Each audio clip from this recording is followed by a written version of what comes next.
I recently learned that play is the opposite of power, and intuitively, I knew it was true.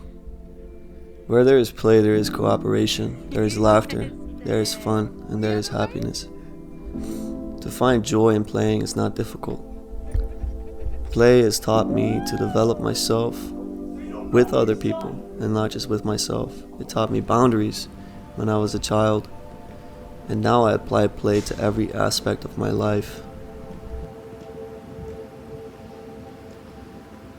What it means to play for me is to flow, to really deeply forget about time, to worry that the session is about to finish even though it just began, to get lost in a moment, to dream away.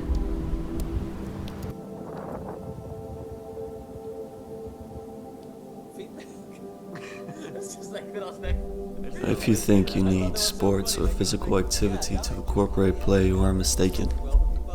Play is an everyday lived experience. For me, social interaction is play. For me, going about my day, making breakfast, anything I do, deeply is influenced by the concept of play.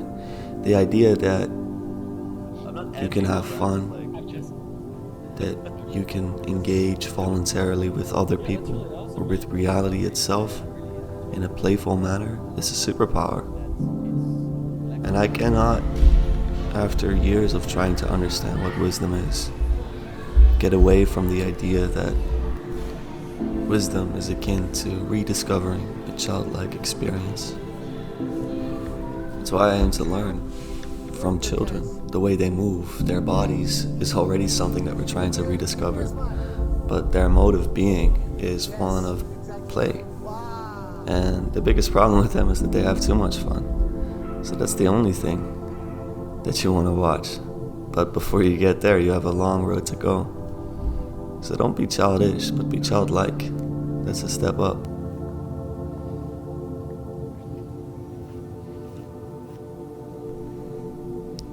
Without play, I would have never, ever met this gem of a woman. With her, I can always play. And to me, in a relationship, what you do is playing. When you argue, you play. When you dance, you play. Whenever you have fun, and whenever it gets difficult, you must always remember to play. Look at the sun.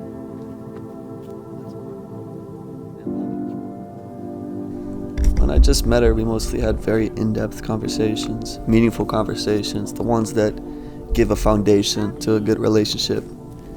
And I know that she would wonder if I was actually able to be silly as well, if I was able to have fun, if I was able to not take everything too seriously. I think to her surprise, her happiness, and possibly her irritation when it gets too much, she found out that I'm actually silly most of the time. Especially with her, because she's just the most fun person in the world to me. Nice. How was it? If you're ever lucky enough to find true love in a teammate, to find a partner and a best friend, then do be very clear to them. If you want to play with someone, you've both got to be voluntarily engaged in this game. You want to have some clearly defined rules and boundaries. And for me, the objective was very clear. As soon as I realized that there was any possibility of spending my life with her, I made it clear from the first week that that is all I wanted. And it's one thing to say that, but to show it in action and to do that for years, and then eventually to develop the courage to make it known to the whole world, well, that's the greatest adventure you'll ever have in your life, and I'm certain of that. So play, especially if you're an adult. Don't forget to play.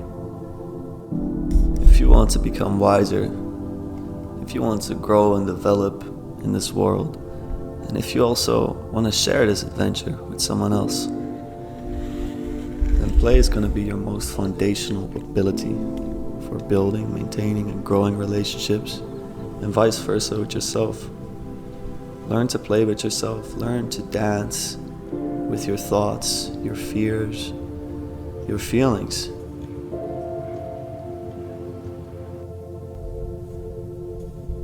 Befriend yourself. For there are not many things more bonding than playing with another.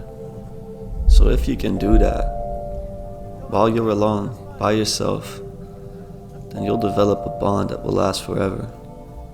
And if you want to love others, you've got to love yourself first.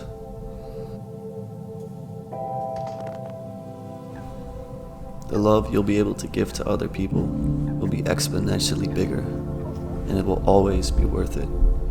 For love transcends time and space, and it always wins. Thank you guys.